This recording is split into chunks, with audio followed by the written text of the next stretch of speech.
উনি একদমই হিন্দু বিরোধী নন, উনি হিন্দুদের অনেক মাথায় তুলে রাখেন, যা ওনার জন্য আমরা অনেক ভালো আছি, শান্তিতে আছি, নিশ্চিন্তে ঘুমাতে পারছি। দিদি যেভাবে উন্নয়ন করছে আমাদের এখানে হিন্দুদের জন্য, এই যে বিজেপি এসেই বলে দিল প্রথমেই এসে ওনাদের দিদি কোনো উন্নয়ন করছে না, প্রথম কথা। দ্বিতীয় হচ্ছে হিন্দু নয়, দিদি মুসলমান হয়ে গেছে। দীঘাতে এত বড় মন্দির, আজকে দীঘাতে আপনারা বলুন দিদি ওই মন্দিরটা করেছিল বলে হিন্দুদের আজকে কতটা উন্নয়ন হয়েছে।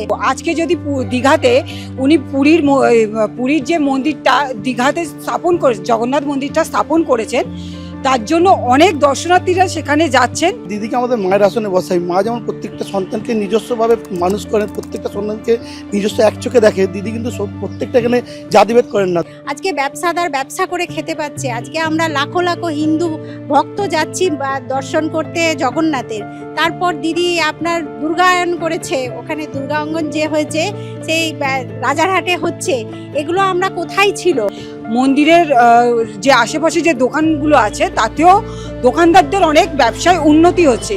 আজকে যদি হিন্দুদের জন্য উনি এই জিনিসগুলো না ভাবতেন, তো কোন জায়গায় কি হচ্ছে না, কোথায় চার্চ, কোথায় মসজিদ, সেটা নিয়ে যদি ওরা ধর্মবিরোধী করে বা ওরা যদি ধর্ম নিয়ে যুদ্ধ করে, মানুষের মধ্যে একটা বিক্ষেপ করে দেয়, সেটা ওদের ফল্ট, আমাদের না। এবারে ভাই ভোটের লড়াই এই এখানেই দেখবো।